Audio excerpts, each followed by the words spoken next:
শুভ সন্ধ্যা প্রিয় দর্শক, সারাদিনের দেশ বিদেশের তাজা 10টি খবর নিয়ে হাজির হয়েছি আমি মারুফা খাতুন।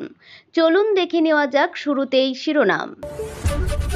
মমতার লক্ষ্মীর ভান্ডারকে টেক্কা মোদির, মহিলা রোজগার যোজনায় 75 লক্ষ মহিলা পাবেন 10,000 টাকা।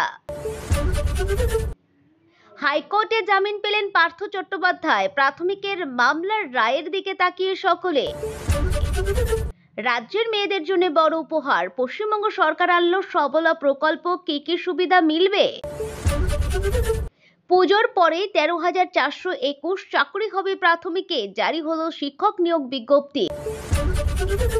যারা বলতো বাংলায় পুজো হয় না, তারাই আজ পুজোর উদ্বোধনে, শাকে খোঁচা অভিষেকের।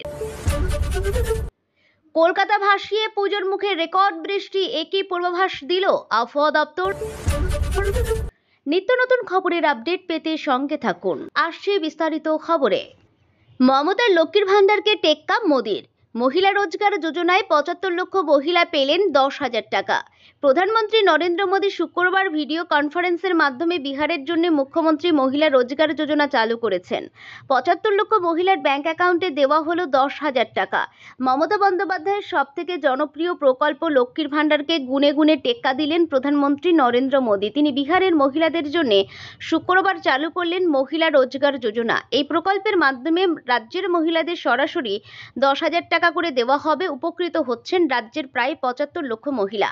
প্রধানমন্ত্রী নরেন্দ্র মোদী শুক্রবার ভিডিও কনফারেন্সের মাধ্যমে বিহারের জন্য মুখ্যমন্ত্রী মহিলা রোজগার যোজনা চালু করেছেন। এই কার্যক্রম চলাকালীন প্রধানমন্ত্রী বিহার জুড়ে 75 লক্ষ মহিলার ব্যাংক অ্যাকাউন্টে সরাসরি 10,000 টাকা করে মোট 7,500 কোটি টাকা পাঠিয়েছেন। মোদী বলেছেন, এই প্রকল্পে রাজ্যের মহিলাদের এগিয়ে নিয়ে যাবে, বিহারকে একটি উন্নত রাজ্যে পরিণত করতে পারবে। হাইকোর্টে জামিন পেলেন পার্থ চট্টোপাধ্যায়, প্রাথমিকের মামলার রায়ের দিকে তাকিয়ে সকলে। রাজ্যের প্রাক্তন শিক্ষামন্ত্রী পার্থ চট্টোপাধ্যায় নিয়োগ দুর্নীতি সংক্রান্ত সব মামলায় শর্ত সাপেক্ষে জামিন পেলেন। শুক্রবার কলকাতা হাইকোর্টের বিচারপতি শুভ্রা ঘোষ পার্থের জামিন আবেদন মঞ্জুর করেন। পার্থের জামিনের মামলার শুনানি শেষ হয়েছিল গত 15 সেপ্টেম্বর। বিচারপতি ঘোষ তখন রায় ঘোষণায় স্থগিত রেখেছিলেন। 2022 সালে স্কুল নিয়োগ দুর্নীতির মামলায় প্রথম গ্রেপ্তার হন পার্থ। এরপরই তিনি জেলবন্দী ছিলেন। তার আগে সুপ্রিম কোর্ট ও সিবিআই সংক্রান্ত মামলায় তিনি জামিন পেয়েছিলেন। চলতি মাসের শুরুতে নবম, দশম ও একাদশ দ্বাদশ শিক্ষক নিয়োগের মামলায় আলিপুরের বিশেষ সিবিআই আদালত 7,000 টাকার ব্যক্তিগত বন্ডে তার জামিন মঞ্জুর করেছিলেন। এখন শুধু প্রাথমিকের মামলা বাকি। পার্থের আইনজীবী জানিয়েছেন, প্রাথমিক মামলায় জামিন মেলে পার্থ জেল মুক্তি হবে। রাজ্যের মেয়েদের জন্য বড় উপহার। রাজ্যের কিশোরী মেয়েদের সামাজিক ও অর্থনৈতিক ক্ষমতায়নের লক্ষ্যে পশ্চিমবঙ্গ সরকার চালু করলো সবলা প্রকল্প।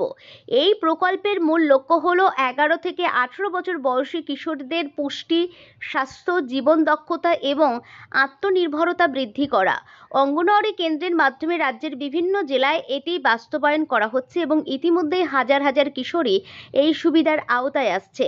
সবলা প্রকল্পের মূল সুবিধা কি কি, সেটি হলো, সবলা প্রকল্পের আওতায় রাজ্যের কিশোরীরা একাধিক গুরুত্বপূর্ণ সুবিধা লাভ করবে।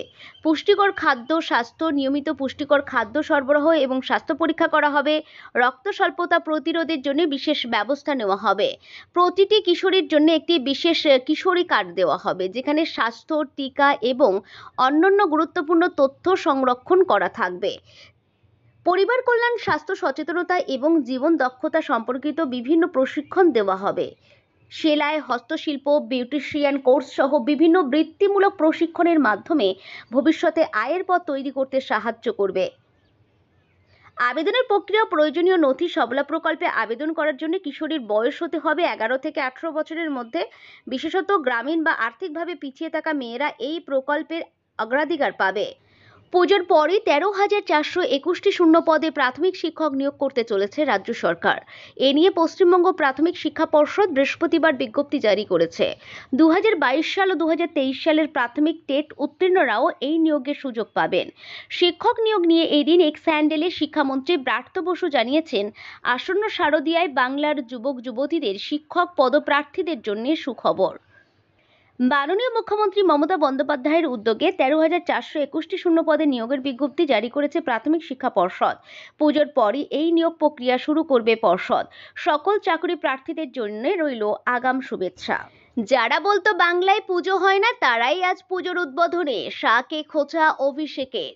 ঈশ্বরচন্দ্র বিদ্যাসাগরের জন্মদিনে শুক্রবার কলকাতার বিদ্যাসাগর কলেজে গিয়ে কেন্দ্রীয় স্বরাষ্ট্রমন্ত্রী অমিত শাহের বিরুদ্ধে তীব্র সমালোচনায় সরব হলেন তৃণমূলের সর্বভারতীয় সাধারণ সম্পাদক অভিষেক বন্দ্যোপাধ্যায়। তিনি বলেন, অমিত শাহের নেতৃত্বেই বিদ্যাসাগরের মূর্তি ভাঙা হয়েছিল। সেদিন জল্লাদদের উল্লাস মঞ্চে পরিণত হয়েছিল বাংলার কলেজ চত্বর। বিদ্যাসাগরের মূর্তির সামনে দাঁড়িয়ে তার ক্ষমা চাওয়া উচিত। যারা বলতো বাংলায় পুজো হয় না তারাই আজ এসে পুজোর উদ্বোধন করছেন। এ একেবারেই পরস্পর বিরোধী। অভিষেক আরও প্রশ্ন তোলেন, বাংলার 2 লক্ষ কোটি টাকা কবে ছাড়বে কেন্দ্র? যদি কলকাতা সত্যি জলে ডুবে থাকতো তবে অমিত শাহ কিভাবে ঘুরে বেড়ালেন? বাংলার নাম নিলেই বাংলাদেশ বলে দাগিয়ে দেওয়া হয়। বিদ্যাসাগরের মূর্তির সামনে দাঁড়িয়ে ক্ষমা চাইতে হবে। সোনার মধ্যপ্রদেশ, সোনার অসম, সোনার ওড়িশা, সোনার বিহার, সোনার উত্তরপ্রদেশ হয়নি কেন? বড় খবর, পুজোয় অসুর বৃষ্টি। নবমী দশমীর মহাদুর্যোগের পূর্বাভাস আর কি জানাচ্ছে হাওয়া অফিস? পুজোর মরশুমে ফের অশনি সংকেত। পূর্বাভাস মতো চতুর্থীর রাতে দক্ষিণবঙ্গের একাধিক জেলায় বৃষ্টি হয়েছে। ছাতা মাথায় প্রতিমা দর্শন করতে হয়েছে অনেকে। সকলের মনেই এখন একটাই প্রশ্ন, বাকি দিনগুলিতেও কি বৃষ্টিতে ভিজবে উৎসব?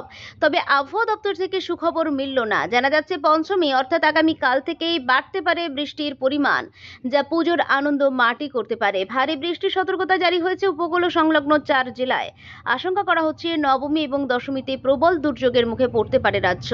আবহাওয়া দপ্তর সূত্রে খবর, মধ্য বঙ্গোপসাগরের নিম্নচাপটি সুস্পষ্ট নিম্নচাপে পরিণত হয়েছে এবং আজ তা উত্তর পশ্চিম বঙ্গোপসাগরে গভীর নিম্নচাপের রূপ নেবে। শনিবার এটি দক্ষিণ ওড়িশা, অন্ধ্রপ্রদেশের উপকূলে স্থলভাগে প্রবেশ করবে। এর প্রভাবে আগামীকাল পঞ্চমীতে আকাশ দিনভর মেঘলা থাকার সম্ভাবনা। উপকূলের জেলাগুলিতে বিক্ষিপ্তভাবে ভারী বৃষ্টি হতে পারে। এর মাঝে অষ্টমীতে বঙ্গোপসাগরে তৈরি হচ্ছে আরও একটি ঘূর্ণাবর্ত, যার জেরে নবমীর রাত থেকে বৃষ্টির পরিমাণ আরও বাড়তে পারে। আজকের খবর এখানেই শেষ করছি। সকলেই সুস্থ থাকুন, ভালো থাকুন, শুভরাত্রি।